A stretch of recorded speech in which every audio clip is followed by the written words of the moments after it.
Indoor air pollution is also a concern to human health, especially when we have confined spaces or a lack of ventilation. These are things that can increase the risks of indoor air pollutants. And one of the most important ones is carbon monoxide. Carbon monoxide is deadly. It's a deadly gas. It's odorless. It's colorless. You can't smell it. And that's one of the reasons why it's so dangerous. It is caused, as we talked about earlier, by incomplete combustion. And carbon monoxide in less developed countries can become a problem because these are often, in developing countries, areas which rely on biomass, burning wood indoors for cooking or for heating. When that happens in sort of these open pit burning situations, the interior of these homes fills with smoke and carbon monoxide levels can build up to dangerous levels. It can also lead to problems, especially for children who grow up as they are growing. Constantly inhaling this material can really increase their risk of lung disease. And in more developed countries, oftentimes carbon monoxide issues come about from malfunctioning heating and cooking equipment. Also, newly built housing is built so it can be quite airtight, so that is more efficient, but that also brings with it some issues because there's very little exchange of air with the exterior, and that can lead to the buildup of these indoor air pollutants. Here we see some sources of carbon monoxide that could be resulting in indoor air pollution, like carbon monoxide. And this is a carbon monoxide detector that hopefully everyone has in their house. It alerts you that there is carbon monoxide building up. Another indoor air pollutant is asbestos. Asbestos was used very extensively throughout the world as an insulator, okay, and it is fireproof, so it was used around pipes, used in manufacturing, used in adhesives and all sorts of products. But that asbestos was found to get into people's lungs when it became airborne and cause increased risks of cancer and lung disease. So inhaling this is quite dangerous. So if you have this in schools, for example, right now at Perry Junior High, I was there yesterday, there's a sign on the door that says as you enter, they are currently in the process in their construction of removing asbestos products.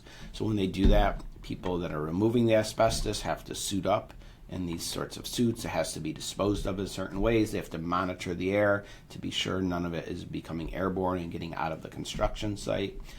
We have asbestos in my basement, in my pipes. I live in an old house. And when we moved in, we had those pipes wrapped up with sort of plaster cast material to prevent any of it from getting airborne.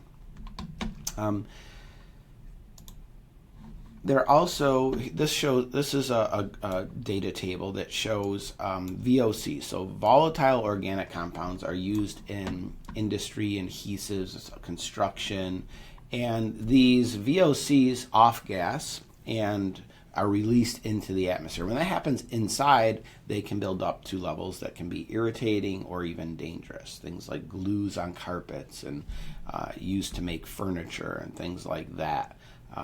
Solvents that are often used in construction. So this data table shows a whole bunch of VOCs that are listed on the left.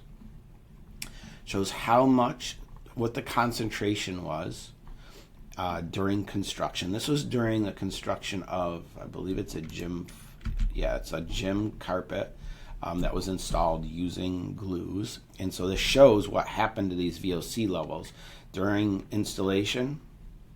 So obviously in the beginning levels are very high, but if you look even 53 days later, there were still these VOCs present in this indoor air, whereas they should be, in this line, whereas they should be much lower. These are the outdoor values. So we can see that these VOCs can also become a problem indoors. And then finally, we'll talk about radon. Radon is a radioactive gas, and it occurs naturally in the ground from the decay of uranium. Certain rocks, geologically, some parts of the United States and of the world have rock that goes through this decay process and releases this gas called radon-222. And it often can get into homes if they are in these areas through cracks in the basement, through wells or drainage in the basement.